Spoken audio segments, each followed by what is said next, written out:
ಅವರು 4-5 ವರ್ಷಗಳಿಂದ ಹಲವಾರು ಇಲಾಖೆಗೆ ಸಾಗರ ತಾಲೂಕಿನ ಹಲವಾರು ಇಲಾಖೆಗೆ ರೈತ ಬಾಂಧವರು ಹಾಗೆ ಜನಸಾಮಾನ್ಯರು ತಮ್ಮ ಕೆಲಸಗಳಿಗೆ ಅರ್ಜಿಗಳನ್ನ ಕೊಟ್ಟಿರ್ತಾರೆ.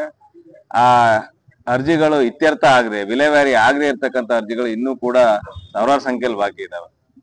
ಇವತ್ತು ಜನಪ್ರತಿನಿಧಿಗಳಿರ್ಬೋದು, ಜಿಲ್ಲಾಧಿಕಾರಿಗಳ ಜನಸ್ಪಂದನ ಕಾರ್ಯಕ್ರಮದಲ್ಲೂ ಕೂಡ ಹಲವಾರು ಅರ್ಜಿಗಳನ್ನ ನೀಡಿ ಅವ್ಯಾವು ಕೂಡ ವಿಲೇವಾರಿ ಆಗದೆ ಇರ್ತಕ್ಕಂಥ ಸಂದರ್ಭದಲ್ಲಿ ನಮ್ಮ ಬಳಿ ಹಲವಾರು ದೂರುಗಳನ್ನ ತರ್ತಾ ಇದ್ರು. ಮತ್ತೆ ನಾವು ಕೂಡ ದಿನನಿತ್ಯ ಜನರಿಗೆ ಸಿಗ್ಲಿಕ್ಕೆ ಆಗದೆ ಇರ್ತಕ್ಕಂಥದ್ದು, ನಾವು ಹೊಲಗಳಿಗೆ ಕೆಲ್ಸಕ್ಕೆ ಹೋದಾಗ ಜನ ಬಂದು ಕಾಯ್ತಕ್ಕಂಥದ್ದು ತಪ್ಪಿಸ್ಲಿಕ್ಕೋಸ್ಕರ ನಾವು ರೈತ ಸ್ಪಂದನ ಅಂತ ಒಂದು ಕಾರ್ಯಕ್ರಮವನ್ನು ಹಾಕೊಂಡಿದ್ವಿ ಇವತ್ತು ಮತ್ತೆ ನಾಳೆಗೆ.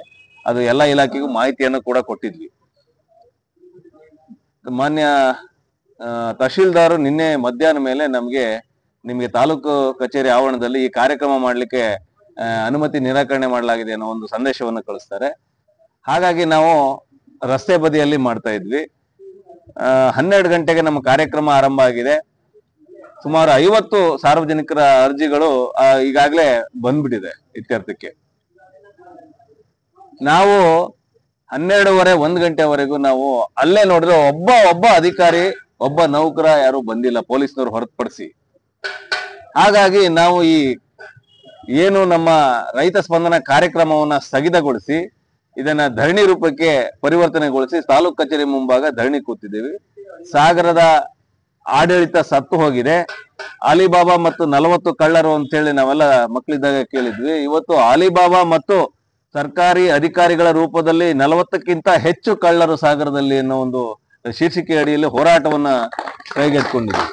ಹಾಗಾಗಿ ಈ ತಕ್ಷಣ ಎಲ್ಲಾ ಇಲಾಖೆ ಅಧಿಕಾರಿಗಳು ಯಾರ್ಯಾರಿಗೆ ನಮ್ಮ ಸಂಘಟನೆಯಿಂದ ಮಾಹಿತಿ ಹೋಗಿದೆ ಆ ಎಲ್ಲಾ ಅಧಿಕಾರಿಗಳು ಬಂದು ನಮ್ಮ ಅರ್ಜಿಗಳನ್ನ ಶೀಘ್ರದಲ್ಲಿ ವಿಲೇವಾರಿ ಮಾಡ್ತಕ್ಕಂಥದ್ದು, ಮತ್ತೆ ಕೆಲವು ಅರ್ಜಿಗಳಿಗೆ ಏನೋ ಸಮಯ ಬೇಕಾದ್ರೆ ಸಮಯ ತೆಗೆದುಕೊಳ್ತಕ್ಕಂಥದ್ದು ಮಾಡ್ಬೇಕಾಗ್ತದೆ. ಸ್ಪಂದಿಸದೆ ಹೋದ್ರೆ ಉಗ್ರ ಹೋರಾಟವನ್ನ ರೈತ ಸಂಘಟನೆ ಮಾಡ್ತದೆ ಅಂತ ಹೇಳಲಿಕ್ಕೆ ಬಯಸ್ತೀನಿ. ನಮಸ್ತೆ. ಸ್ಪಂದನೆ ಕಾರ್ಯಕ್ರಮಕ್ಕೆ ಹಲವಾರು ರೈತರ ಅಹವಾಲುಗಳನ್ನ ಇವತ್ತು ನಾವು ಸ್ವೀಕರಿಸಿದ್ದೇವೆ. ಸಂಬಂಧಪಟ್ಟ ಅಧಿಕಾರಿಗಳು ಇವತ್ತು ಯಾರು ಈ ಸ್ಥಳಕ್ಕೆ ಬರದೇ ಹೋದ ಕಾರಣ ನಮ್ಮ ರೈತ ಸ್ಪಂದನ ಕಾರ್ಯಕ್ರಮವನ್ನ ಚಳುವಳಿನ ಬೇರೆ ಒಂದು ಸ್ವರೂಪವನ್ನ ಇವತ್ತು ಪಡೆದುಕೊಂಡಿದೆ. ಚಳುವಳಿಯ ಸ್ವರೂಪವನ್ನು ಪಡೆದುಕೊಂಡು ಇಲ್ಲಿ ಸಂಬಂಧಪಟ್ಟ ಅಧಿಕಾರಿಗಳು ಬರೋವರೆಗೂ ಈ ಒಂದು ರೈತ ಸ್ಪಂದನ ಕಾರ್ಯಕ್ರಮವನ್ನ ಯಾವುದೇ ಕಾರಣಕ್ಕೂ ನಾವು ನಿಲ್ಲಿಸೋದಿಲ್ಲ. ಕಾರ್ಯಕ್ರಮಗಳನ್ನ ನೀವು ನೋಡ್ತಾ ಇದ್ರೆ ನಮ್ಮ ಚಾನೆಲ್ ಅನ್ನ ಸಬ್ಸ್ಕ್ರೈಬ್ ಮಾಡಿ, ಪಕ್ಕದ ಬೆಲ್ ಐಕಾನ್ ಒತ್ತಿ ನಮ್ಮನ್ನ ಬೆಂಬಲಿಸಿ. ಹಾಗೆ ನಮ್ಮ ಕಾರ್ಯಕ್ರಮಗಳನ್ನ ಲೈಕ್ ಮಾಡಿ, ಕಮೆಂಟ್ ಮಾಡಿ, ಅದನ್ನ ಬೇರೆಯವರಿಗೂ ವಾಟ್ಸ್ಆಪ್ ಮೂಲಕ ಶೇರ್ ಮಾಡಿ. ನೀವು ಹೀಗೆ ಮಾಡಿದಾಗ ನಮ್ಮ ಚಾನೆಲ್ ಮತ್ತಷ್ಟು ಜನರಿಗೆ ತಲುಪಲು ನೀವು ನಮ್ಮೊಂದಿಗೆ ಸಹಕರಿಸಿದ ಹಾಗಾಗುತ್ತೆ.